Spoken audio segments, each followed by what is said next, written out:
Hey friends, for thousands of years, entire civilizations buried their secrets beneath stone, sand, and silence. But tonight, we're uncovering the ancient mysteries they never wanted you to discover, clues that could completely rewrite our past. So, settle in. This journey is about to get deep. Let's begin. The ashen whispers of Pompeii's forgotten. Night settles easily over the Bay of Naples, the same way it must have done nearly 2,000 years ago. Soft, velvety, indifferent to the weight of the centuries it crosses. As the moon rises over the quiet ruins of Pompeii, its pale glow brushes the outlines of abandoned walls and roofless homes, turning every broken arch into a doorway between worlds. It is here, in these still corridors of dust and shadow, that the ancient whispers begin their slow stirring. The cobblestones, smoothed by the footsteps of long-gone citizens, seem to radiate the faintest warmth from the day's sun, as if holding on to one last memory before the night claims it. A gentle breeze slips between the alleyways and through the remnants of the forum, carrying with it the suggestion of a long-lost murmur, an unfinished conversation, frozen on the lips of those who never had the chance to speak again. In this hour, when the modern world softens and the past breathes a little louder, the tragedies of Pompeii feel less like something studied and more like something waiting. It was, as every scholar remembers, the year 79 CE, when Mount Vesuvius erupted with a force so absolute that daylight vanished beneath volcanic ash. But as we drift through these quiet ruins, the event becomes less an entry in a Roman chronicle and more an echo, the shadow of a day that a city never finished. Homes stand as the residents left them loaves of bread, still recognizable in their ovens, paint clinging stubbornly to frescoed walls, a dog's last struggle etched forever into hardened ash. These moments, preserved by catastrophe, offer not merely tragedy, but a strange, intimate tenderness. We see them as they were, unaware of the approaching darkness, moving through rhythms of love and work and quiet domesticity. Yet, for all we know, there are parts of Pompeii's story that never made it through the ash clouds, details that linger in silence, like the faint scent of smoke, long after a fire dies.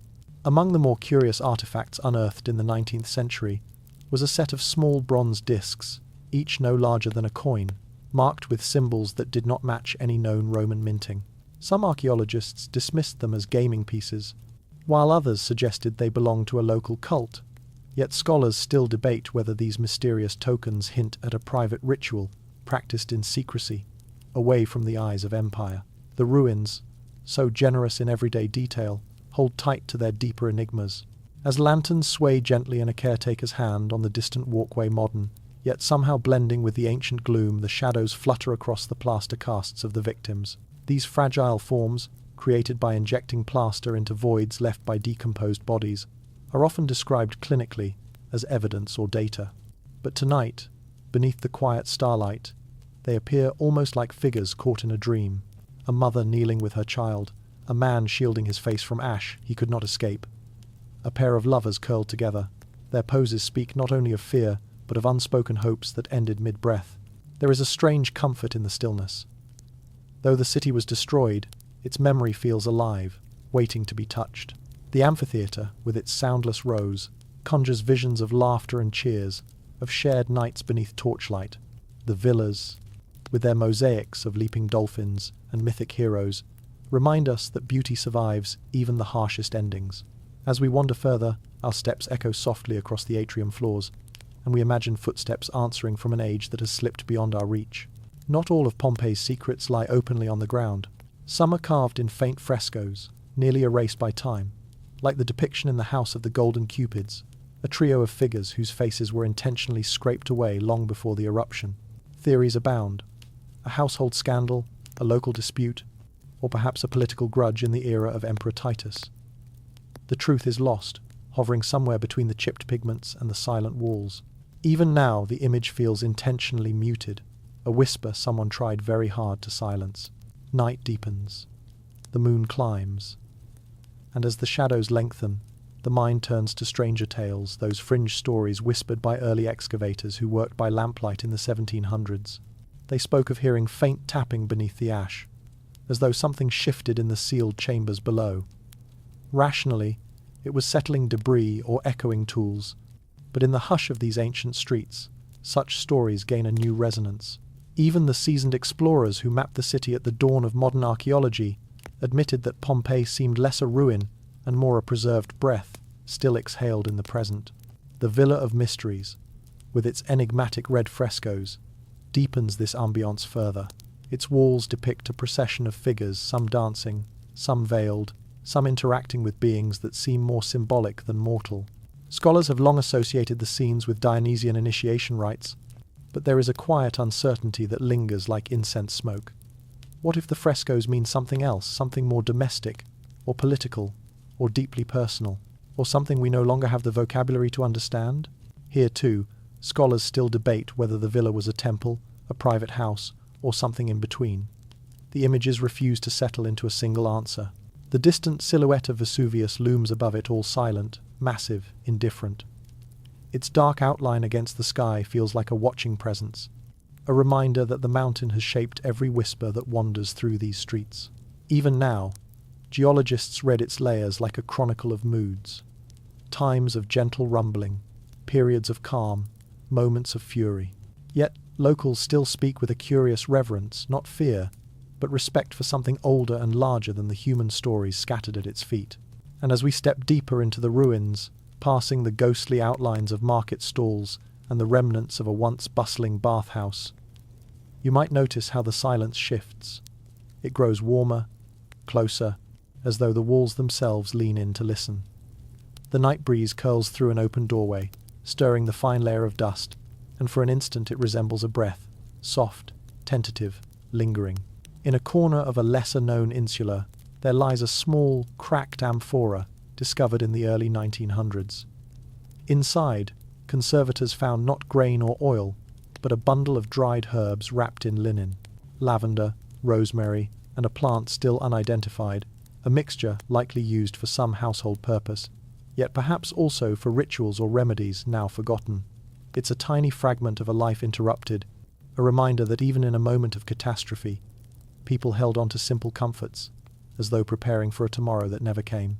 And tonight, as the moonlight gathers in these broken spaces, we feel the weight of that unfinished tomorrow. Pompeii is a city frozen in an eternal pause, a heartbeat captured at the moment before silence. Its people, though gone, left impressions so vivid that walking here feels like gliding between two worlds, one of ash and one of memory. Somewhere, in the darkness ahead, a faint thud echoes a caretaker's gate closing perhaps, or something shifting in the deeper layers where rooms still lie sealed, untouched for centuries. Whatever the source, it draws us forward, step by gentle step, toward the next forgotten enigma waiting in the shadows. And as we drift toward it, the whispers seem to gather, as though preparing to tell a story the ash tried, but failed, to bury. The Terracotta Army's unseen eyes. Dawn arrives gently over the plains of Shaanxi, washing the land in a muted palette of pale gold and silver grey. The morning mist gathers in low swirls around the fields, drifting softly across the quiet pathways that lead toward the vast subterranean realm of China's first emperor. Beneath these tranquil fields, past the dew-soaked grass and the slow rustle of waking sparrows, lies a world shaped by ancient hands, an army frozen in eternal vigilance, their gazes carved with meticulous care, their presence both protective and unsettling. The earth above seems to breathe faintly, as if the thousands of buried soldiers exhale into the cool morning air. And in that soft stillness, where the old world brushes gently against the new, the Terracotta Army feels less like a museum site and more like a sleeping kingdom. When farmers uncovered fragments of this hidden wonder in 1974, they could not have known what rested just below their shovels. An empire-sized secret, untouched since the reign of Qin Shi Huang, who unified China in 221 BCE. But as we descend into the first excavated pit, light filtering down through the protective hall that shelters the warriors, we are greeted by row after row of silent figures, their faces illuminated with a strange, tender clarity. No two expressions are the same. Some bear the calm confidence of experienced generals. Others wear the tension of foot soldiers prepared for a battle that never came. Their eyes, sculpted with uncanny precision, hold something quiet and watchful, as though they notice far more than we expect. The air down here feels different, cooler, denser, almost reverent. Footsteps soften automatically, voices drop to whispers, and even the hum of distant machinery seems to fall away.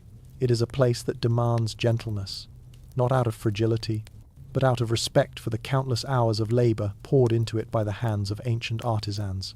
Each warrior was crafted in parts, torsos molded, limbs shaped, faces refined, armor detailed, and then assembled with deliberate care. Over 8,000 soldiers, yet each one stands with the individuality of a living person.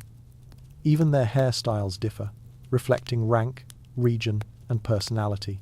But for all the mastery on display, there is something else in this vast chamber, something quieter, harder to define.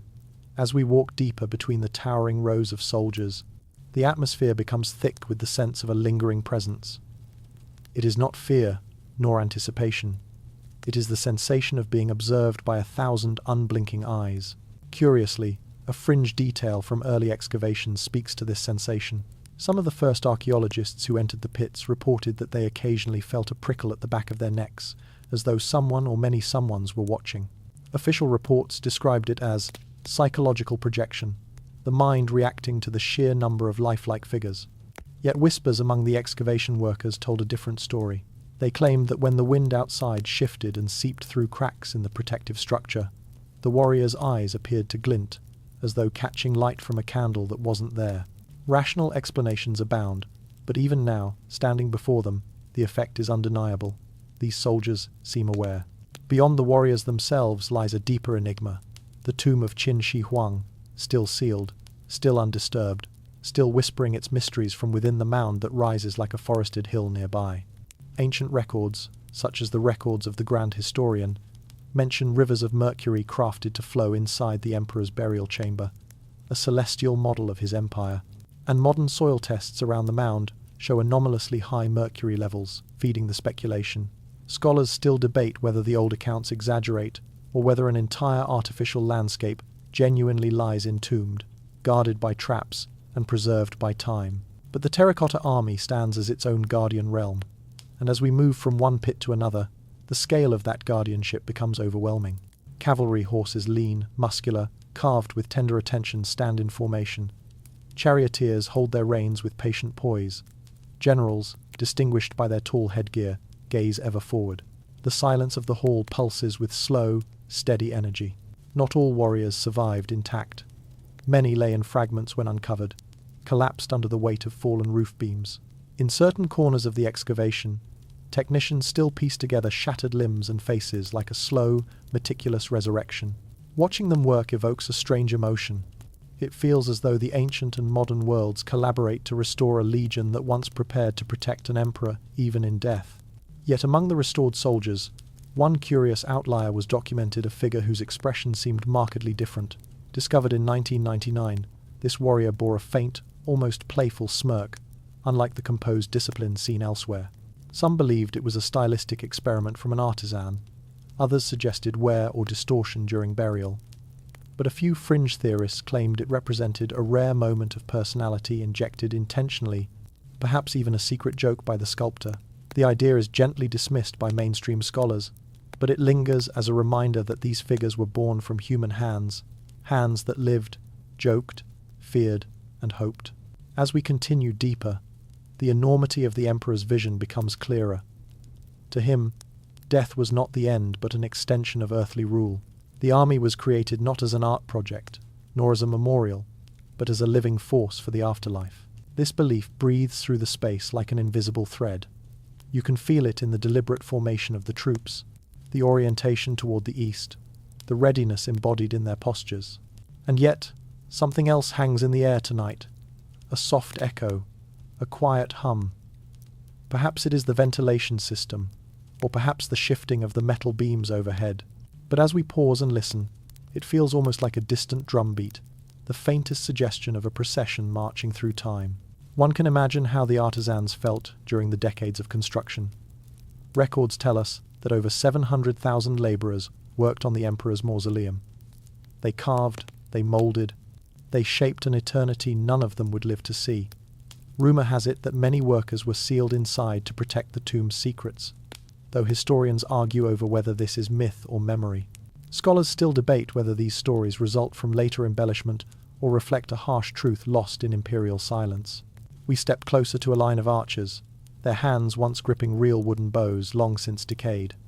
Their stances are dynamic, poised mid-motion, their armor intricately detailed with studs and folds. You can almost sense the tension that must have lived in the workshop where they were created, the sound of wet clay being shaped, of tools scraping fine lines into brows, of artisans whispering instructions or songs as they brought each soldier to life. A soft light shifts across the hall, glinting briefly on a pair of polished eyes. It is easy to understand why early workers felt watched. Something about these figures transcends sculpture. They stand not merely as art, but as echoes of real men, restored in clay, staring forever ahead. As we move toward the exit ramp, the quiet deepens. The shadows stretch long, merging among the rows of warriors, until they look like a vast river of stillness flowing into the earth. The sensation of being observed lingers, soft but unmistakable. And just as we turn toward the sloping path that leads back to the outside world, a distant thud resonates through the chamber. A single hollow sound, like something shifting deep within the excavation floor. It might be settling soil, it might be machinery, but in the calm hush of this ancient army, the sound feels strangely intentional, as though one of the unseen eyes blinked ever so slightly. We pause, listening. The silence holds its breath. Something waits deeper still, beyond the soldiers, beyond even the sealed tomb mound itself. Something older, quieter, and not yet ready to be uncovered. The Etruscans' sealed bone tombs. Night settles over the Tuscan hills like a velvet shroud, soft and ancient, folding itself gently across rolling vineyards and shadowed groves of cypress. In the moon's pale glow, the land looks unchanged from the days when the Etruscans' mysterious, half-forgotten masters of early Italy walked these same slopes with quiet reverence.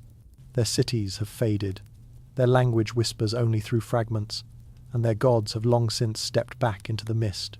Yet beneath the earth, in chambers carved with uncanny care, the Etruscans left something behind, sealed bone tombs, guarded by silence deeper than stone. A narrow path winds between olive trees and into a gentle hollow where ancient burial mounds rise like sleeping giants. Their entrances face the darkness, half hidden by the drift of time. Dew gathers on the grass, reflecting starlight in tiny glimmers that pulse like the heartbeat of the land itself. Here, in the necropolis of Cerveteri, known since around the 9th century BCE, whole families were laid to rest in chambers that mimic the homes they once lived in. Beds, benches, carved pillars, even etched ceilings remain, preserved in cool stillness. But some chambers, the sealed ones, hold a deeper enigma, one that even seasoned archaeologists approach with a hush. We descend a stone ramp that slopes into the earth, the temperature dropping with every step. The air becomes still, heavy, scented faintly with minerals and the sweet, ancient dust of long-closed spaces. At the lowest point, a doorway emerges, its threshold worn smooth, its frame decorated with faint carvings that require the eye to linger before they reveal themselves. Wolves, spirals, winged figures, and something else, something harder to interpret, as though the carver's intent was meant for an audience no longer living. Inside, the chamber breathes darkness. Our lantern casts a soft halo, just enough to reveal the layout. 2 stone beds, a wide basin carved into the floor, and in the far corner, near a carved niche, a cluster of bones deliberately arranged, not scattered by time.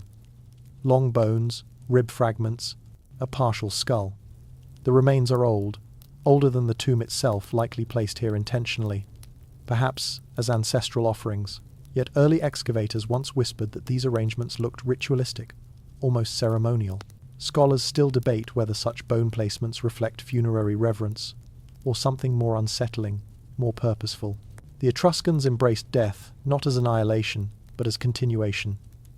Their tombs served as houses for the departed, complete with belongings, carved furniture, even painted scenes of feasting and music.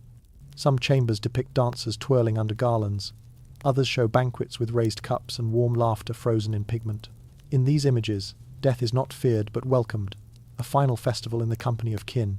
And yet, there are other tombs, sealed ones, where no paintings brighten the gloom, where the atmosphere is different, heavier. These chambers were closed deliberately with thick slabs of stone, as though sealing away not only the dead, but something that needed to remain untouched. As we move deeper into one such sealed tomb, its stillness wraps around us like cold silk. The lantern's glow brushes along the walls, revealing carved beams that mimic wooden structures long since decayed above ground. On the back wall, faint scratch marks appear, ancient, shallow, deliberate, not chaotic, not frantic, patterns, lines that almost look like the strokes of writing. But the Etruscan language, elusive as a half-remembered dream, offers only partial understanding. Their words survive mostly through funerary inscriptions, formulaic and repetitive, leaving us grasping at meanings beyond reach. A team working here in the early 20th century once noted something peculiar.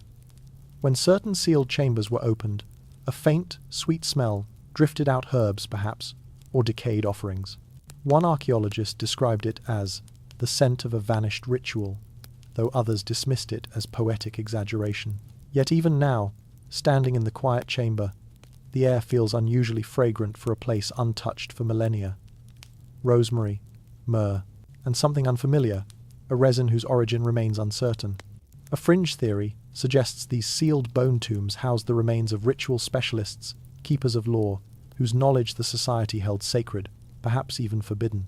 Though mainstream scholars gently set aside such speculation, the idea lingers, soft as an aftertaste in the still air. We shine the lantern toward the carved niche.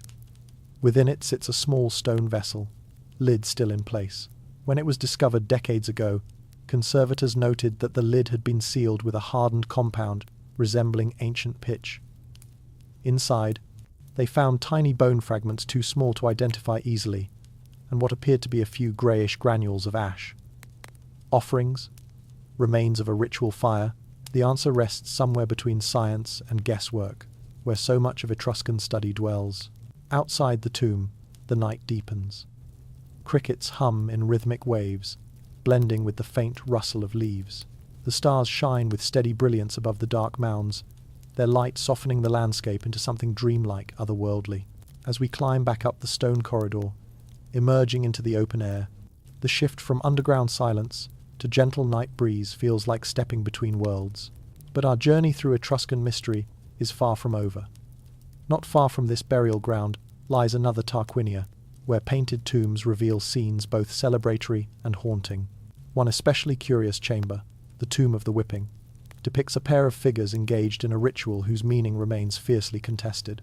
Some say it signifies purification, others say punishment, and still others argue it reflects myth rather than reality. Scholars still debate whether the imagery suggests ritual violence that early observers misinterpreted, or whether it reveals a side of Etruscan life deliberately softened in classical texts. Yet even more mysterious are the bone clusters found beneath certain sarcophagi in Tarquinia's lesser-known chambers. They appear to be the remains of earlier interments, carefully gathered and placed before new burials began. Ritual reburial? Ancestor veneration? Or something more symbolic, perhaps a way of binding generations together in a single sacred space? The mosaic of Etruscan belief remains fragmented, interpretable only through dim lanterns of evidence. We wander past rows of tumuli, their grassy domes rising in quiet procession.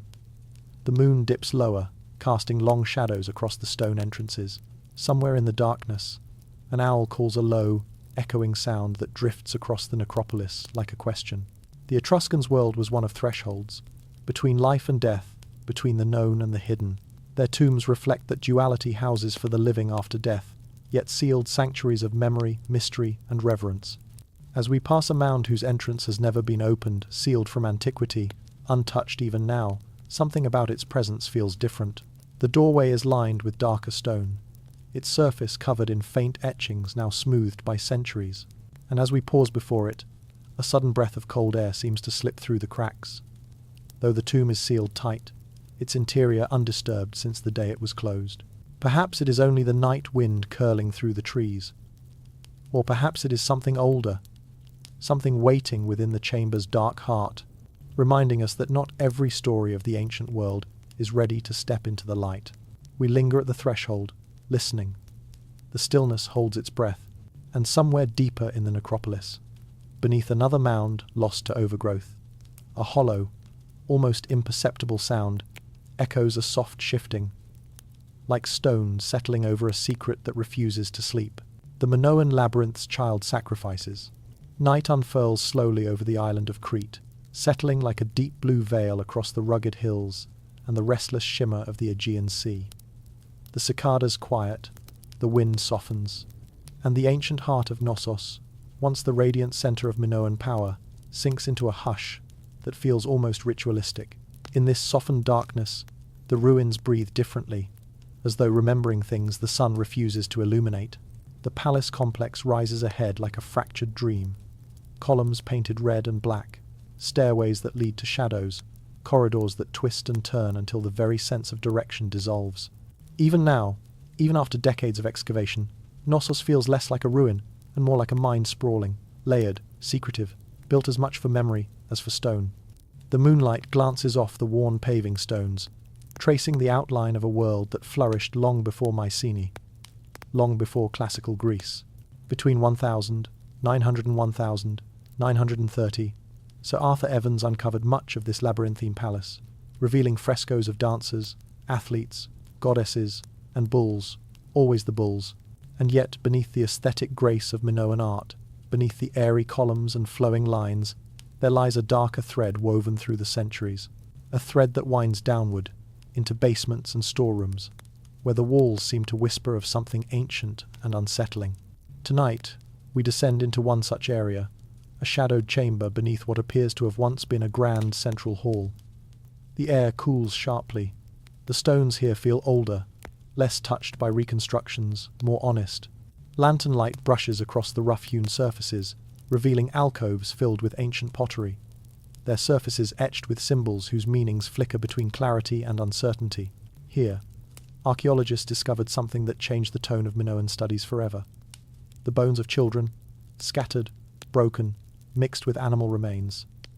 A site at Anamospilia, north of Knossos, yielded evidence from around 1700 BCE that some interpret as a ritual sacrifice interrupted by earthquake. 3 bodies, 2 youths, and an adult lay positioned in a way that suggested ceremonial action. But it was the remains of a young boy placed upon a platform, his bones showing signs of deliberate cutting, that ignited the deepest unease. Mainstream scholars debate the interpretation to this day. Some point to Mycenaean intrusion, others to misinterpretation of animal marks. Yet something about this chamber, this configuration, feels deliberate, ritualistic. Scholars still debate whether the Minoans, so often romanticized as peaceful, refined, held within their traditions, a shadowed rite meant to appease forces older than Olympus. The myths, of course, trace their own labyrinth. King Minos, the monstrous Minotaur, the tribute of Athenian youths sent into the twisting corridors of the labyrinth, never to return. For centuries, the tale was understood as symbol, not history. But myths often cling to a grain of truth, a faint echo of something remembered, distorted, feared. As we stand in the hushed chamber, the echo seems to stir. The lantern flickers. Our breath condenses slightly in the cool subterranean air. The walls tighten around us, not physically, but in sensation, as though the stone remembers the cries of children who entered certain rites with innocence, not comprehension. Yet the Minoans were not a civilization of shadows alone. Their art bursts with colour and vitality. Dolphins leaping across plaster, women with flounced skirts and bare shoulders, dancing beneath bright sky-blue ceilings, acrobats somersaulting over bulls with impossible grace. Their world was fluid, rhythmic, vibrant.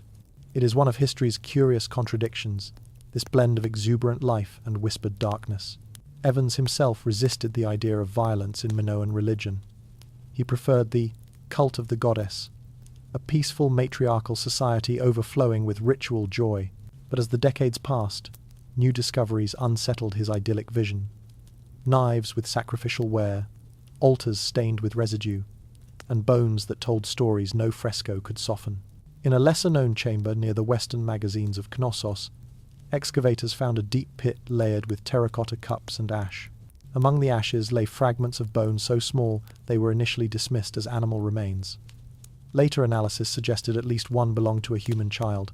A fringe detail even circulated that the pit emitted a faint metallic scent, like old blood and earth, according to a conservator's private notes, though such sensory impressions are difficult to verify. The labyrinth, if it ever existed physically, may not have been a single structure, but the palace itself, with its twisting corridors and bewildering layout, Even now, tourists often lose their bearings amid the reconstructed colonnades. In the Bronze Age, by lamplight, the effect would have been even more disorienting. A place where initiation rites, secret ceremonies, and forbidden acts could all unfold in the shadows beneath the public splendor. The moon climbs higher, its pale glow filtering faintly through cracks in the palace's upper floors. We follow one corridor, long, narrow, slightly slanted, until it empties into a room whose walls still carry traces of fresco. Red spirals, fragments of blue, the suggestion of a figure that once watched over ritual space. The floor dips into a shallow depression lined with smooth stones. A libation pit, perhaps, where offerings of milk, wine, honey, or even blood once gathered into a fragrant pool. A faint breeze brushes past us. Impossible, this deep underground, unless it's the breath of some unseen channel, or the shifting of warm air meeting cold. It curls around our ankles, moves across the small dip in the floor, and disappears into the dark beyond the archway. We follow. Beyond the arch lies a cramped room with low ceilings, its stone walls rough and unpainted. On the floor sits a shallow clay bowl, cracked in several places. When excavators found it, they noted that the bowl contained traces of charred material, not enough to analyze conclusively, but enough to suggest repeated use. Next to it, aligned neatly, were 3 small blades of obsidian, unnervingly sharp, even after millennia. These artifacts were catalogued without sensationalism. Yet one archaeologist mentioned in a gently phrased aside that the blades were too small for hunting, too delicate for warfare, perhaps suited to ritual. The lantern dimly illuminates the edges of the room, where faint scratches mark the stone circles, spirals, patterns that defy simple reading. Are they decorative? Counting marks? Ritual symbols? Scholars debate endlessly, offering theories that drift like shadows across the labyrinthine walls. No interpretation rests comfortably. The Minoan world seems to whisper, "Look, but do not assume. See, but do not claim to understand." We retreat slowly from the chamber, climbing upward into corridors touched once more by moon-filtered air. The palace feels different now, not hostile, not malicious, but watchful. A living labyrinth, remembering everything. As we step into the open central courtyard, the night wind greets us again, carrying the scent of thyme and sea salt. The ruins glow faintly under the moonlight columns, casting long, elegant shadows, stairways ascending toward a sky full of drifting stars.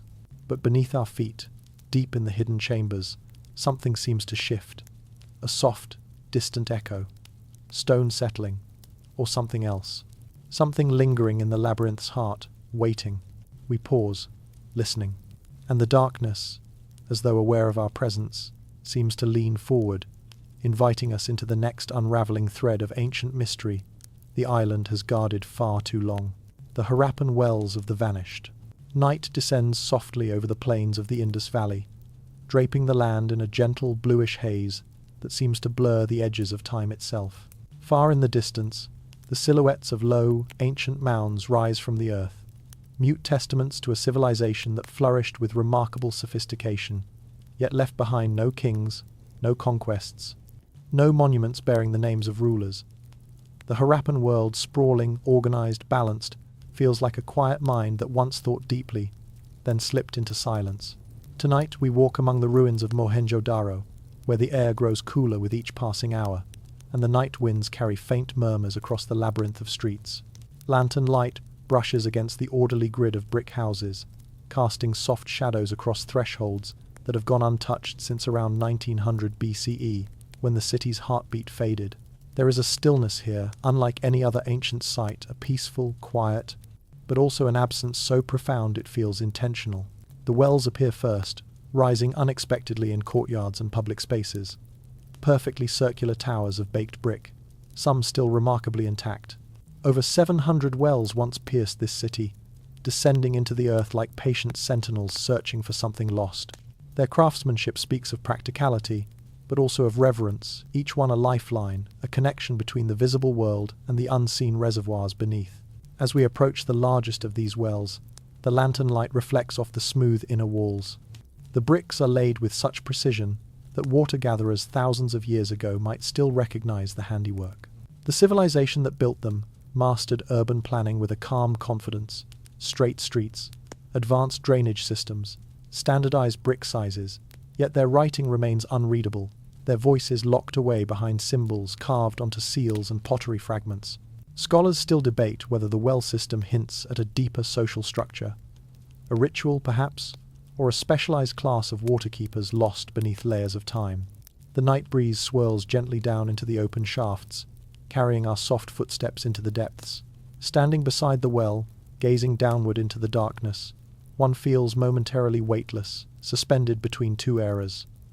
Ours above ground, theirs below. But it is not only water the wells guarded. In the 1,920 seconds, archaeologists uncovered a cluster of wells whose interiors contained offerings, shell beads, tiny copper objects, fragments of terracotta figurines. They appeared to have been dropped deliberately, as though those who lived here believed the wells connected not just to water, but to something sacred. One fringe theory suggested the wells acted as portals of purification, channels through which the community reached toward protective forces beneath the earth.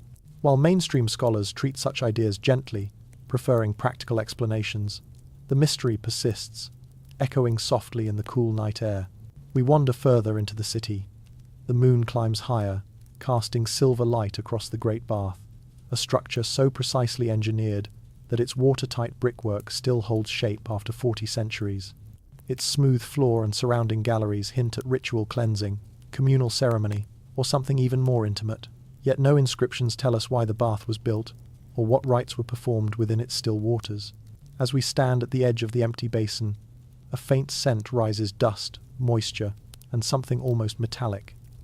The silence deepens, and in this silence, one becomes aware of an absence so strange it feels deliberate. The Harappans left no temples, no palaces, no tombs. Their wells, baths, and houses endure, but the markers of power or divine hierarchy are missing. Did they place sanctity in the everyday? Did they consider purity more sacred than monuments? Or did their temples vanish, lost under floods or swallowed by shifting earth? Scholars still debate whether the civilization's disappearance resulted from climate change, shifting rivers, or slow migration. Yet none of these explanations feel fully complete. A civilization so orderly does not vanish without leaving a clear mark. Something interrupted their rhythm, something large enough that even their abundant wells could not sustain them. Deeper in the ruins lies a particularly curious structure, its foundation partly eroded, its walls rising only to waist height. Within it, archaeologists found an unusually deep well, far deeper than others, lined with bricks more carefully placed. At its base lay a series of curious items: a polished stone amulet, carved with a figure whose features remain indistinct, a ring of copper nearly fused with age, and a piece of scented resin, still faintly aromatic when first excavated. These were not everyday objects. An archaeologist in the 1,960 seconds noted, in a handwritten margin of his field report, that the chamber felt heavier, as though the air thickened near the well. He did not elaborate further, but those who visited later sometimes remarked on a curious sensation, while standing near it, a soft vibration underfoot, the faintest whisper of air rising from the depths. Natural explanations abound: temperature differences, geological shifts, yet the sensation lingers even now, humming gently like a memory the earth refuses to release. We pause at the mouth of one such well. The lantern sways in the wind, casting shifting patterns of light on the brickwork. The darkness inside feels infinite, a slow spiral into a realm untouched since the Harappans last lowered their clay jars into it. And then, faintly, a sound, a soft echo rising from below, perhaps water shifting deep underground, or brick settling. But in the hush of this abandoned city, the sound vibrates like a breath. On the wall beside the well, a small seal impression was found decades ago, depicting a horned figure seated cross-legged, surrounded by animals. Some called it a proto-Shiva. Others saw a deity long forgotten. Still, others believed it represented a shaman. Its meaning, like everything else here, remains elusive, drifting between interpretations like mist. We follow a narrow street flanked by raised platforms and open courtyards. The wells continue to appear, almost rhythmically, as though marking the pulse of the city. One stands beside a structure believed to be a granary. Another lies near the remains of workshops where carnelian beads were crafted with incredible skill. Yet another sits beside a drain that still bears marks of flowing water, grooves etched by centuries of use. The wells feel alive, each one a silent witness. The night deepens. The stars emerge in quiet clusters overhead, shimmering like the beadwork found in Harappan jewelry. A soft wind moves through the ruins, stirs the dust, brushes against the bricks, and somewhere in the distance, a low rumble, perhaps a truck on a distant modern road, or perhaps something older, shifting deep beneath layers of buried time, echoes faintly across the site. We stop. The wells behind us stand like darkened watchtowers. The wells before us lie in the shadows, their shapes barely visible. And all around us, the city sleeps with a silence that feels almost conscious. Something in the darkness shifts again, not loud, not threatening, but present. A reminder that some civilizations do not vanish entirely. They leave portals. They leave echoes. They leave unanswered questions that draw us deeper, step by gentle step, into the drifting shadows of history. Beyond the far edge of Mohenjo-Daro, another cluster of wells awaits, and somewhere near them lies a mystery deeper still, one that has rested hidden since the last Harappan voice fell silent. The Olmec heads, silent screams. Night settles thick and warm over the Gulf Coast lowlands of ancient Mesoamerica, the air rich with the scent of damp earth and distant rain. The forests cradle the darkness like something sacred, their leaves whispering secrets older than memory. Here, among towering ceiba trees and tangled roots, the world feels suspended between waking and dream. Shadows pool at the bases of stone monuments, monuments whose faces watch endlessly, unblinking, unmoved. The colossal Olmec heads emerge from the gloom with a presence so tremendous that even moonlight hesitates at their edges. Carved from basalt, hauled across rivers and swamps from quarries nearly 60 miles away, these titanic sculptures, some weighing over 20 tons, sit with an authority that transcends time. Their features are broad, human, and eerily expressive. Furrowed brows, full lips, helmets carved in intricate patterns. Some appear calm, others grave, but one, under this drifting veil of night, seems almost anguished, its down-turned mouth caught forever in a silent cry. We stand before the first of them at La Venta, the great Olmec center that reached its height around 900–400 BCE. The humid night air wraps around us, pressing softly against our skin. The lantern reveals only part of the giant face, leaving the rest to imagination, eyes that seem too knowing, lips too poised, as though sound once lived there. These heads were more than sculptures.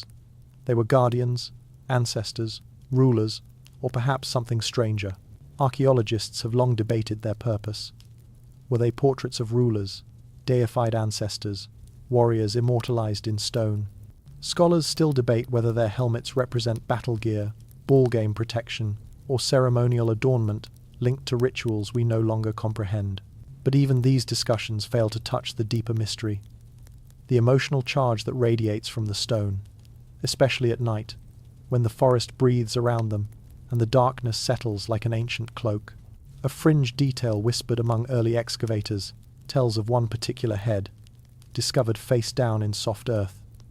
When workers turned it upright, a hollow, resonant sound echoed from within the mound, a deep, mournful note like something exhaling after a long sleep. Rational voices attributed it to shifting soil and vibrations, but others swore the sound came from the monolith itself, as if the stone had carried a centuries-long sigh. Tonight, standing in the same humid air, it's not difficult to imagine such a thing. We move quietly through the site, the ground soft beneath our feet.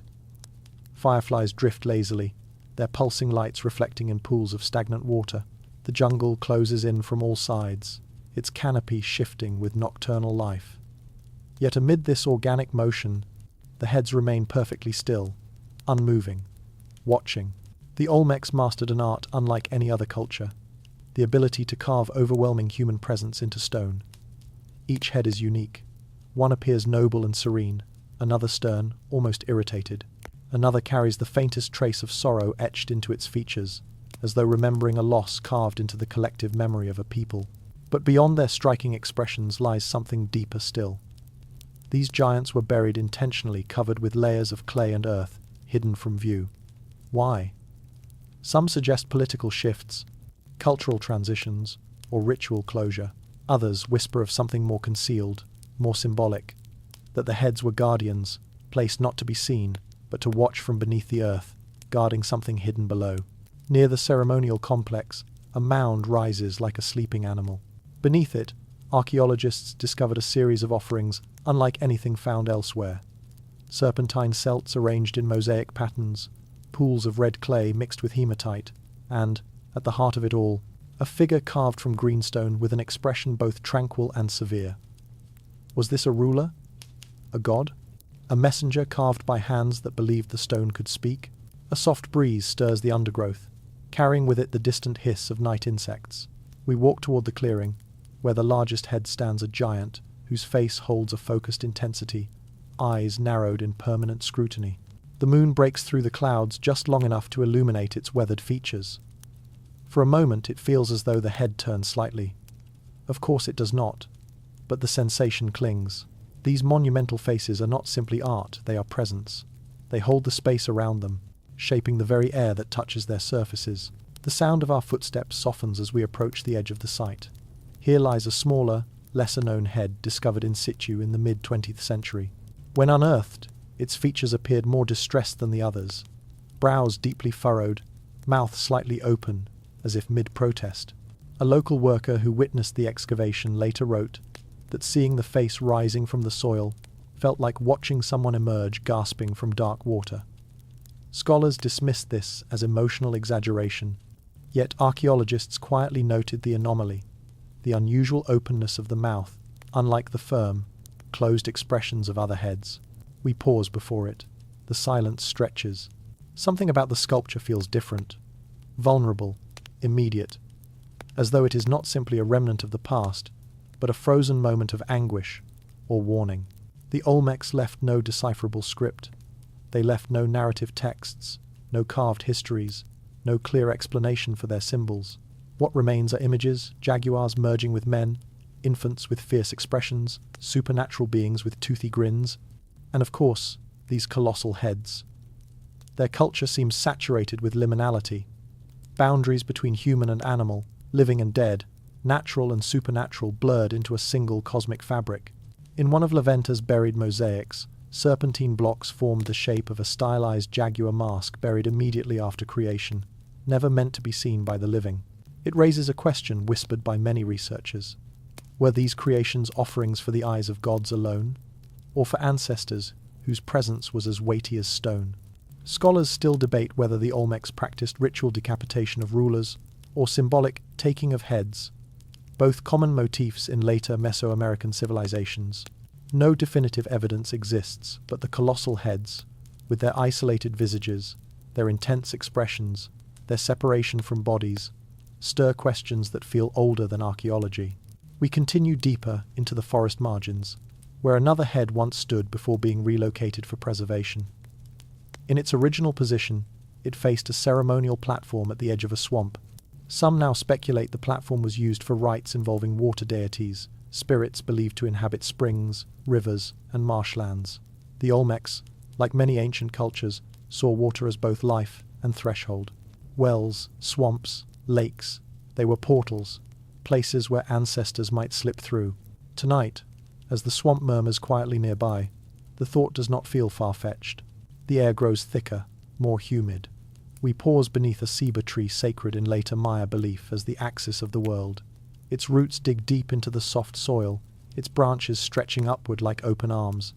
The colossal head once rested only a few yards away. Standing here, one cannot help but feel the space retains something, a charge, a whisper, a memory. And then it happens. A soft, hollow resonance, drifting from the direction of the relocated head's original resting place. Not loud, not sharp, but deliberate, like stone shifting, or like a breath released after centuries. We freeze, listening. The forest returns to silence. A frog chirps, leaves rustle, but the echo remains in the mind, a faint tremor of sound carried across time. The colossal heads stare through darkness, with expressions carved by hands long stilled. Their silent screams or warnings linger beneath the canopy, among the roots, in the heavy night air. Something remains here. Something watching. Something waiting in the shadows where the Olmecs once walked. And as we step away, moving toward the forest path that leads to the next buried mystery of this ancient world, the air thickens again, just enough to let us know that the stone faces do not close their eyes, simply because we walk away. The Bog People's preserved nightmares. Night settles over the northern marshlands like a slow exhalation, cool and heavy with the scent of damp peat and distant pine. A faint mist drifts low across the ground, weaving through reeds and cattails as though the bog itself is breathing. In the muted moonlight, the wetlands appear endless, an ancient mirror of water and decay, unchanged for thousands of years. And beneath that still deceptive surface lie bodies so perfectly preserved that time itself seems to have hesitated, holding their last breaths in ambered stillness. We walk the narrow wooden path that cuts across the bog, our lanterns swaying gently with each step. The soft creak of the boards vanishes into the vast silence. Somewhere beyond the reeds, water ripples from the movement of unseen creatures. The bog is alive, yet it holds death with eerie tenderness. The first time a bog body emerged into the modern world was pure accident. In 1950, a pair of peat cutters in Denmark uncovered a face so well preserved they thought they had found a recent murder victim. But the Tolland man, with his closed eyes and serene expression, belonged to a world 2,000 years gone buried sometime around the 4th century BCE. Tonight, in the quiet of the marshland air, his image feels close. That peaceful face, lips relaxed, eyelashes still clinging to delicate hairs, a noose around his neck lying soft as a sleeping serpent. The lantern light catches the thin layer of mist curling over the water. The night feels cold, yet the bog's breath rises warm from beneath, as though the earth remembers. The bog preserves because it consumes. It holds bodies in an oxygen-poor embrace, tanning skin to leather and locking time inside peat-heavy layers. Men, women, even children have been found faces contorted or peaceful, limbs curled or outstretched, expressions frozen in the last gesture of breath, and every body carries a story no living witness can tell. Scholars still debate whether these bog deaths were executions, sacrifices, or the tragic results of crime or conflict. Some bear signs of violence, throats cut, skulls crushed, limbs bound. Others lie as though asleep, untouched, except for the ropes or stakes that once held them. And in the darkness of this northern night, the distinctions feel fragile, blurred. We reach a slight clearing where the bog widens into a small pool. The water is perfectly still, reflecting the moon like a fragment of polished silver. Here, peat cutters once found the body now known as the Graubaal man, a figure with auburn hair, skin darkened by tannins, and a throat slit from ear to ear so cleanly that even now it looks crisp, deliberate. His hands remain soft, his fingertips rounded, his face peaceful despite the violence of his death, an unsettling contrast that has haunted generations of researchers. A fringe detail often whispered about Graubaal man is the faint, almost sweet smell that accompanied his body when first lifted from the peat, a scent reminiscent of malt or old cider. Conservators believed it came from the chemical reaction between his preserved tissues and the bog water. But some of the workers insisted it smelled more like something burned or brewed for ritual, something offering-like. Perhaps imagination embroidered the moment. Yet even tonight, the bog's air carries a strange sweetness beneath the reek of earth and decay. We follow the path deeper. The mist thickens. Every step feels like entering a memory. Bog bodies appear across Ireland, Britain, Denmark, Germany, the Netherlands, an entire region where ancient rituals intertwined with landscape. The Celts saw bogs as thresholds, liminal places where the living world blurred into the realm of gods and spirits. Offerings of weapons, ornaments, and animal remains were cast into the waters. Bodies sometimes honoured, sometimes punished followed. In the unearthed remains of the Winderby girl, discovered in the 1952, one eye was covered by a woolen band, as though she were blindfolded. The first archaeologists thought she was a young girl punished for adultery. Later studies suggested she was likely a boy, and the blindfold may have been a simple hairband that slipped into place. Scholars still debate whether the body was ritually treated or merely placed in the bog after death, but the image of the blindfolded face, half emerged from peat, eyes forever hidden, lingers in the imagination like a soft, unsettling whisper. The bog's silence deepens as we walk. The reeds sway faintly, shifting with the wind's cold fingers. Far off, an owl calls a long, low note that hangs in the air like a warning. We pause before a patch of uneven ground marked by slight depressions, places where, decades earlier, bodies were removed. The ground never fully recovers.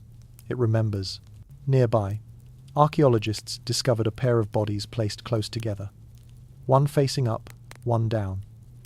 Whether they were intimate partners, siblings, or strangers bound by circumstance, no one knows.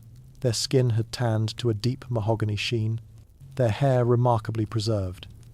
The deeper mystery lies in their positioning, carefully arranged, not tossed or discarded. Coins lay near one body, but not the other. Scholars speculate. Ritual, execution, offering. Nothing settles. The lantern flame flickers. The bog absorbs its light greedily, as though darkness here prefers to be uninterrupted. We step toward a ridge, where the ground rises slightly above the wet earth.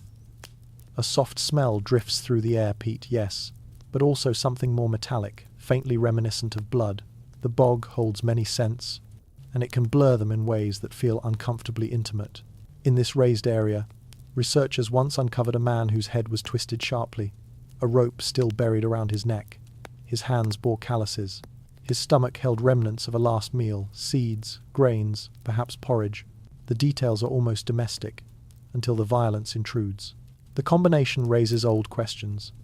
Was he a criminal judged and punished, or a willing offering to ancient deities of fertility, war, or weather? Scholars still debate whether the consistent pattern of violent injuries across many bog corpses indicates ritual sacrifice designed to appease gods during times of climate strain. Evidence suggests parts of northern Europe faced colder temperatures and failed harvests around the periods when many bog bodies were deposited. A desperate people might have turned to desperate rites, yet the expressions of the serene calm of Tollund Man especially complicate the narrative. We reach the stretch of bog where Tollund Man was found. Although his body now rests safe in a museum, the landscape feels touched by his presence. The quiet deepens, becoming almost velvety. Shadows lengthen around us, pooling like ink between the reeds. The noose around his neck was braided with such care it seems ceremonial. His cap and belt were placed with intention. No signs of struggle appeared. He seemed at peace. Why? What calm accompanies a death willingly met? Was he chosen, honoured, sacrificed? The bog offers no answers, only its endless silence. A fringe rumour from the early excavation tells of the night after Tollund Man was removed. Workers claimed the impression, his body left in the peat, that darkened silhouette of a curled form, did not fill in immediately, but remained hollow, as though the bog held the shape lovingly, refusing to lose it. Some said they saw it deepen, just slightly, as though the earth sighed inward, likely imagination. Yet such stories cling to these lands like mist to reeds. The wind rises suddenly. The lantern flame gutters. The darkness thickens around the boardwalk. Then faintly a sound. A soft, wet shift. Like peat settling, or something moving just under the surface. We hold our breath. The sound comes again, from somewhere to the right, gentle, rhythmic, like the slow pull of water against something submerged. Not threatening, not sharp, just present. The bog is moving, or remembering. As the lantern steadies once more, the mist thins, revealing a slight depression in the water, circular, dark, still. A place where something once rested. A place where something might still lie deeper down, waiting for the day when another peat cutter's blade or archaeologist's trowel brushes too close to the past. We linger, listening. The bog says nothing, but its silence feels like a held breath. And somewhere beneath that silence, beneath layers of peat and centuries of still water, something ancient shifts again, inviting us deeper into the darkness, toward the next forgotten threshold, where time holds its secrets with cold, patient hands. The Göbekli Tepe pillar secrets. Night gathers over the Anatolian plateau like a slow descending veil, the sky deepening to an inky blue that swallows the horizon. The starlight sharpens as the wind quiets, brushing lightly across the scrubland that stretches in every direction. In this soft, ancient dark, the hills rise like sleeping beasts, unremarkable at a distance, yet pulsing with memories older than cities, older than writing, older than any known cradle of civilization. On one of these hills lies a sanctuary so ancient it bends the narrative of human history. Göbekli Tepe, the world's earliest known monumental ritual site, dating to around 9,600 BCE. Tonight, beneath the steady glow of constellations unchanged since the first stone was set in place, the pillars appear not simply as archaeological remains, but as instruments tuned to the rhythm of forgotten nights. The walk toward the enclosure is quiet. The lantern in our hand flickers gently as dust lifts with each step. Around us, the faint silhouettes of wild wheat sway in the breeze, descendants of the plant's early humans once gathered here. The hill feels alive, its presence both profound and eerily calm. At first glance, the circular enclosures of Göbekli Tepe seem almost delicate, each ring of T-shaped limestone pillars arranged with deliberate symmetry.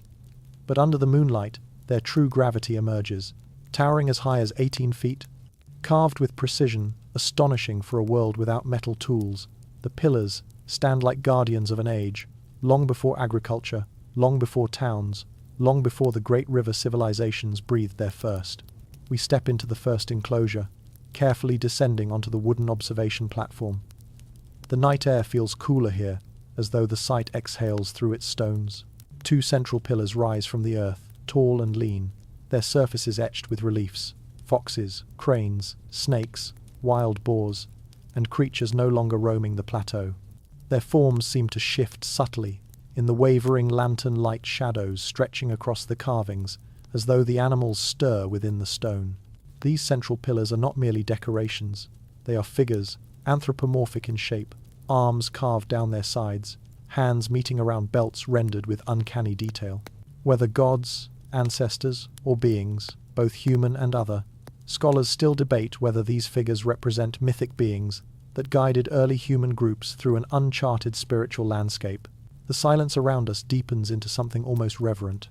A fringe detail, often whispered among early excavators, tells of nights when the wind coursed through the unfinished enclosures, in such a way that the pillars hummed softly. Resonance, perhaps, but haunting nonetheless. One archaeologist described it as a low animal moan, another as a tone that seemed to vibrate in the ribs. Even now, as the night breeze curls past the stones, a faint vibration moves through the air, not sound so much as sensation, subtle and fleeting. We walk slowly around the ring.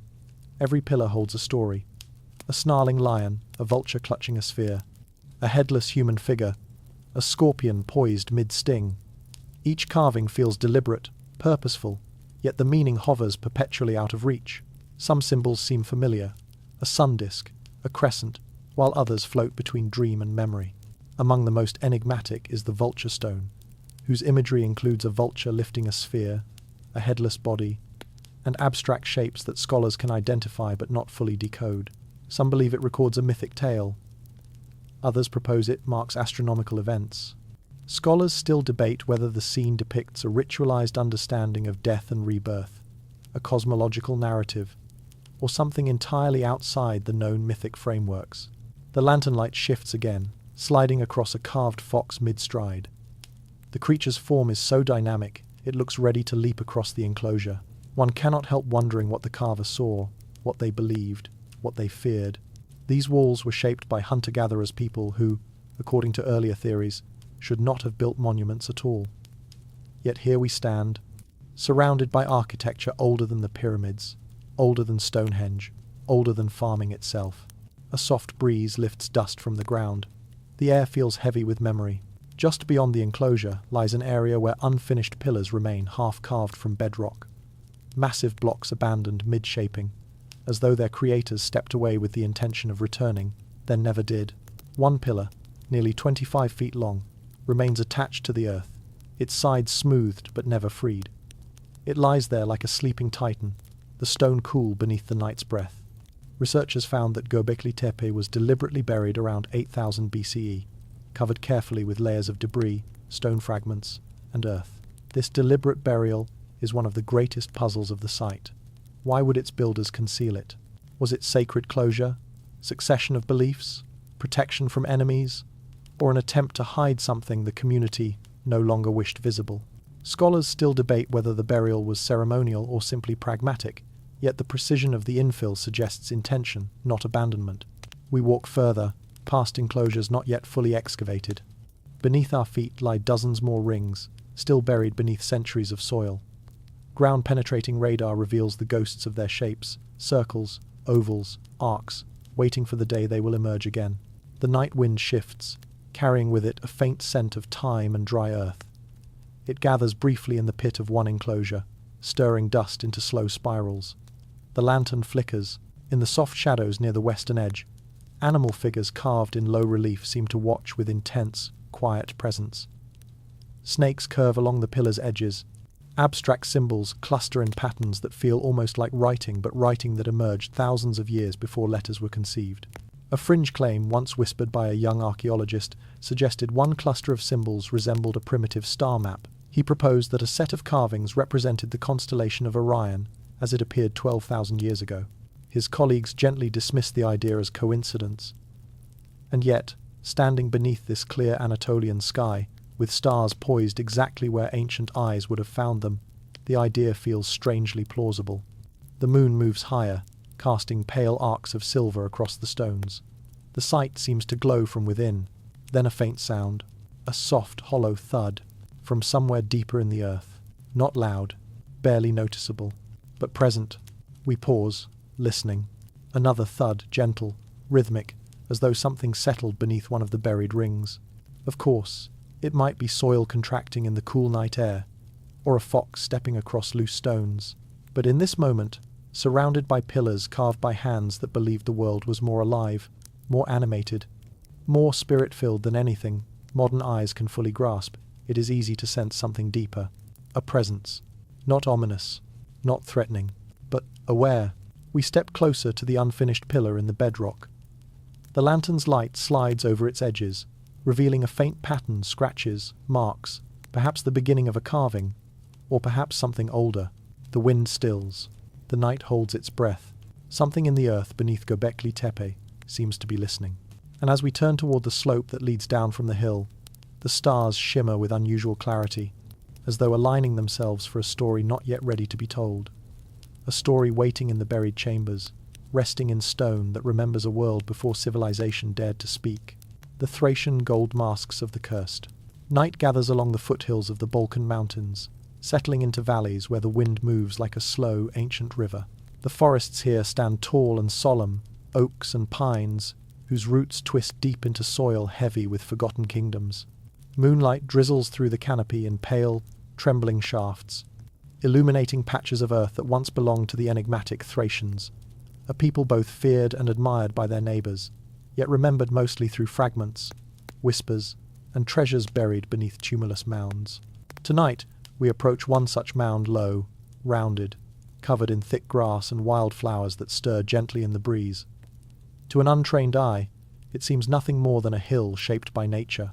But beneath this quiet shell lies a chamber cut from stone, sealed for millennia, containing secrets as fragile as breath and as gilded as sunrise. The Thracians were fierce, independent tribes inhabiting what is now Bulgaria, northern Greece, and parts of Turkey. Ancient writers described them as warriors so fearsome that even the Greeks trod carefully around them. Yet the Thracians left no written history of their own. Their stories were told by others, outsiders, who admired their bravery but misunderstood their beliefs. Their tombs, however, speak in a different voice, a voice of gold. We descend into the gently sloping passage of a well-known site, the Valley of the Thracian Kings. Here, burial mounds cluster like silent sentinels, each concealing chambers rich with murals, weapons, ornaments, and most striking of all, the gold masks. These masks, crafted between the 5th and 4th centuries BCE, were made to cover the faces of nobles and kings as they entered the afterlife. Their features are stylized yet vibrant. Almond-shaped eyes, strong noses, lips frozen in regal tranquility. Our lantern glints against the golden surface of one such mask, displayed behind protective glass within the chamber of the Kazanlak tomb. Its expression is serene, almost gentle, yet there is a longing in its smooth contours, as if the face beneath once wished to speak. The mask's gold surface reflects our tiny flame with a soft, almost liquid shimmer. For a moment, it feels alive. But another mask, discovered in 2004 near the village of Shipka, carries a presence far heavier. Its expression is stern, lips pressed tight, brows carved with a faint tension. Some say it resembles the legendary Thracian king Teris. Others argue it depicts a deity or ancestral spirit. Scholars still debate whether these masks were true likenesses or symbolic vessels intended to hold a person's soul. What is certain is this: each mask was buried with deliberate care, placed upon the face of the dead as though gold could shield the spirit from whatever trials awaited beyond. In the quiet of this chamber, we sense that intention, a tenderness woven into the ritual, a desire to preserve not only the face, but the dignity, power, and memory of a life. Yet there is another layer to these burials, whispered about in archaeologists' field notes and older, half-forgotten Thracian tales: the curse of the gold masks. A fringe detail never officially published but quietly echoed among researchers tells of early excavators who fell sick soon after disturbing certain tombs. Fevers, nightmares, strange, sudden malaise. Nothing fatal, nothing dramatic, only unsettling coincidences. Most attributed it to mold, spores, or the exhaustion of fieldwork under the searing summer sun. But one archaeologist, an older man known for his steady temperament, wrote in his private journal that the mask near Shipka felt charged, as though it held a warning or a presence that pressed quietly against the chest. He recovered, but the feeling lingered in his memory, resurfacing whenever he spoke of the tomb. We move deeper into the chamber. The walls are adorned with murals, riders on horseback, banquet scenes, spirals of red and black. The Thracians believed in a world where the living and the dead interwove, where kings rode into the afterlife on celestial horses, guided by ancestral spirits. They saw death not as an end, but as a crossing, and their burial chambers reflect that journey with breathtaking clarity. In a lesser-known tomb near Sevtopolis, archaeologists discovered a gold mask beside a skeleton whose hands were positioned upon the chest in a gesture of prayer or submission. The mask itself bore unusual markings, tiny triangles etched along the edges. Some believed them decorative. Others suggested they symbolized the passage between worlds. As we stand in the faint glow of the lantern, imagining the burial rites performed here long ago, a soft chill moves through the chamber, feather-light, yet unmistakable. The air seems to tighten. No danger, only presence. A memory held in stone. We turn toward a smaller niche in the wall, where another gold artifact rests. At first glance, it appears to be a funerary ornament, but closer inspection reveals faint features: eyes, a crooked nose, lips drawn into a grimace. It is a mask, but not of gold. Bronze, simpler, rougher, perhaps for someone of lesser status. Yet its expression is unnervingly raw, as though the sculptor carved a moment of fear or pain into the metal. Some researchers argue that this mask represents a ritual specialist, a shaman whose rites skirted the dangerous fringes of the spiritual world. Others think it was a death mask of someone who died violently. Scholars still debate whether the mask's expression reflects artistic style or recorded emotion. But in the half-light of the tomb, it appears to stare back with eyes that have seen too much. Outside the chamber, the night thickens. Crickets hum their steady rhythm beyond the stone walls. The mound above us feels heavy, pressing down like a great, silent heartbeat. We breathe slowly. The Thracians practiced complex burial rituals, often involving horses, weapons, and vessels of wine. Some tombs contain entire chariots buried with the dead. Others hide exquisite jewelry, torques of gold, intricate diadems, ornate rhytons shaped like animal heads. But the masks remain the most intimate relics, sitting directly upon the faces of kings whose names we can only infer. As we ascend the passage, heading back toward the cool night air, a faint glimmer catches our eye, a tiny reflection bouncing against the wall from deeper within the chamber behind us. It flickers once, then disappears. Perhaps just the lantern's echo, perhaps a glint of gold under shifting dust. Yet, for a moment, just a moment, it felt like an eye-opening. We reach the threshold of the mound. The stars shimmer outside, unhindered by stone. The night wind greets us. The world opens wide again. But something from the chamber seems to linger. An impression of watching, a whisper of memory, a presence that follows softly like a shadow at our back.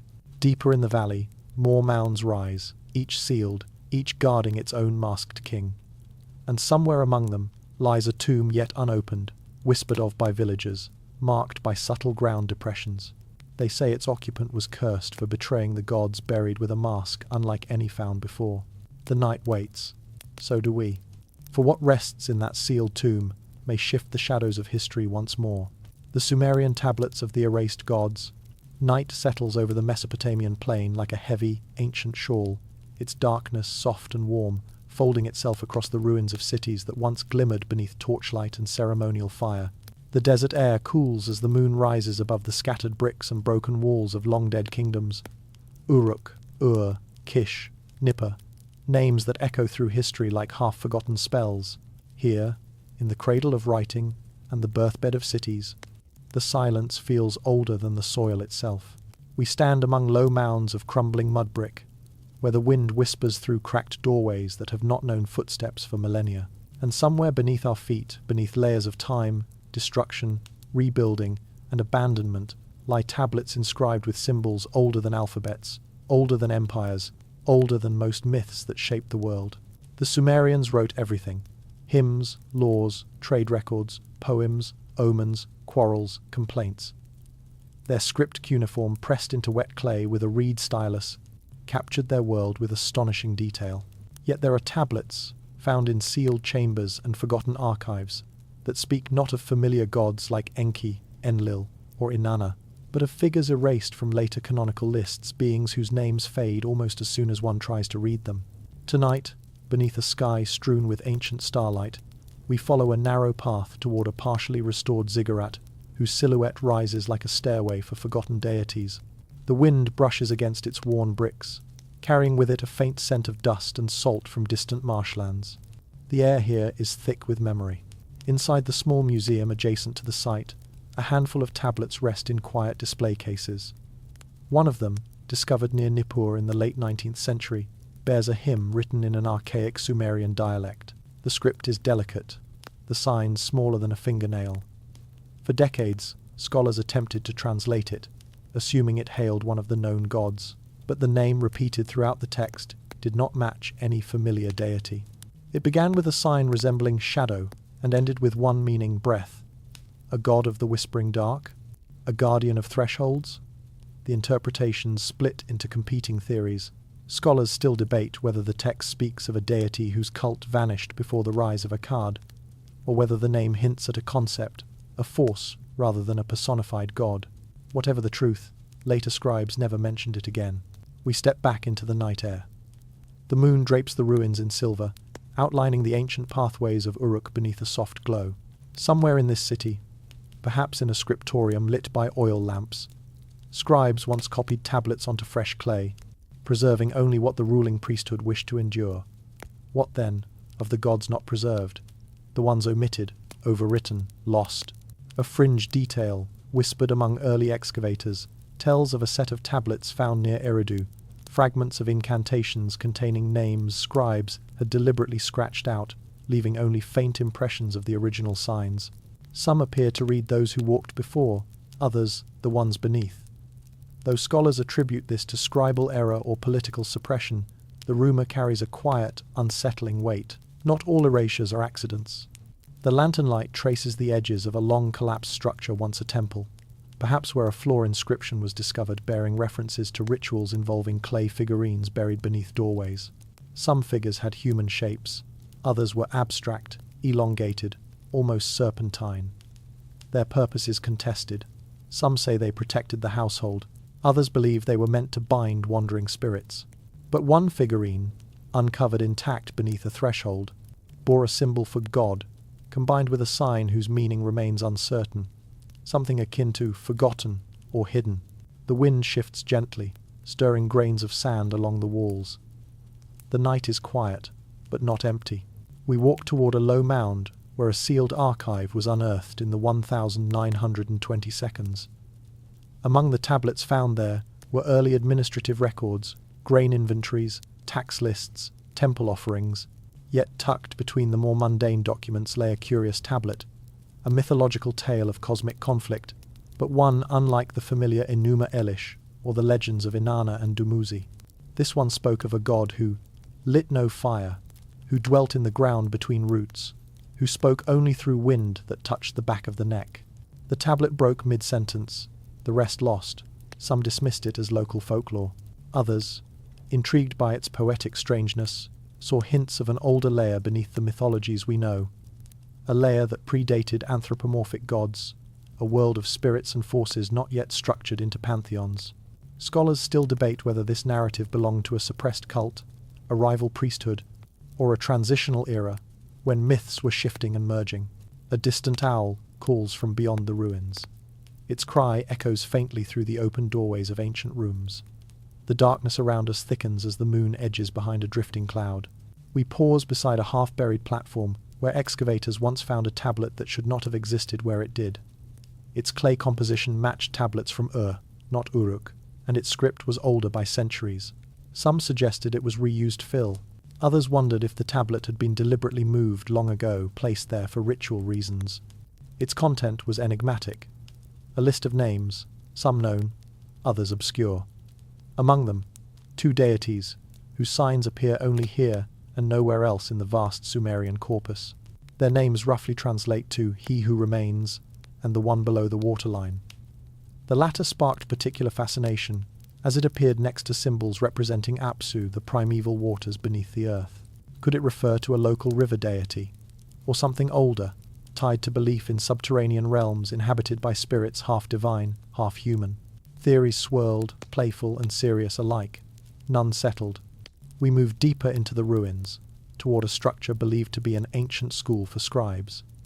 Here, the earliest students of writing practiced their signs on clay fragments, broken shards reused endlessly. Many exercises list the names of gods in neat columns. Yet one shard, discovered in 2007, bore a name scratched out so violently that the clay cracked. The sign for God remained, but the personal name was obliterated. The student or teacher had erased something not corrected, but annihilated. What name was there? What name could not remain? We cross an open courtyard, bathed in moonlight. A breath of wind brushes our necks, just lightly enough to stir an instinctive shiver. Perhaps it is only the night air. Yet the feeling lingers, something watching, something remembering. Near the far edge of the ruins lies a lower excavation trench, where workers once uncovered a group of clay tablets arranged in deliberate patterns, concentric arcs surrounding a central stone. The tablets were blank, completely blank.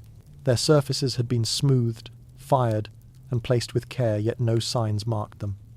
Why make tablets without writing? Offerings, ritual placeholders, or something symbolic, representing silence or erased knowledge? The central stone bore faint carvings, so eroded they resembled scratches more than symbols. But some observers claimed to see the outline of a figure tall, narrow, headless.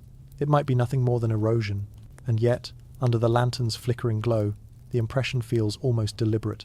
We kneel closer. The air becomes still. A soft, hollow sound rises from the trench, barely audible, like the sigh of shifting sand. Then another, a subtle, rhythmic pulse, as though something deep beneath the site moves with the earth's breath. Perhaps it is groundwater, perhaps a fox stepping across unseen tunnels, or perhaps it is nothing more than the temperature settling the soil, but the sensation remains ancient, watchful, curious. The Sumerians believed that knowledge itself was alive, that tablets carried breath and power. They kept libraries for thousands of years, copying and recopying myths so they would never fade. And yet, there are gods they let slip away, names erased, stories half told, rituals buried beneath newer beliefs. As we rise, the night seems to lean closer, the moon emerging again from behind its cloud. The ruins glow faintly in the cold light, each brick holding centuries of memory. Somewhere beneath our feet lie tablets still untouched, sealed in chambers, forgotten by history, stories waiting, breath held, until the moment the world is ready to hear them once more. We step away from the trench, the soft sound echoing behind us one final time. In the distance, beyond the flicker of lantern light, a mound rises, unexcavated, undisturbed, a sealed archive of stories too old for any current chronicle. And within it, perhaps, lie tablets, inscribed with the names of gods erased not by accident, but by intention. The night deepens, and in that deepening, something ancient stirs quiet, patient, waiting for the world to remember what it once chose to forget. Conclusion. Night folds gently over the ancient world as our long journey comes to rest. Across distant continents and forgotten ages, we have walked through ashen stone, through chambers sealed in silence, through deserts, bogs, jungles, and buried sanctuaries where time holds its breath. Each place, Pompeii, Xi'an, Cerveteri, Knossos, Mohenjo-Daro, La Venta, the northern marshlands, Göbekli Tepe, the Thracian tombs, and the cradle of Sumer has whispered its own soft message, neither fully revealed nor fully erased. These forgotten mysteries do not shout. They murmur, they linger in cracked frescoes, silent faces of clay and stone, gold masks glowing faintly in the dark, pillars older than memory, and tablets that speak of gods we no longer name.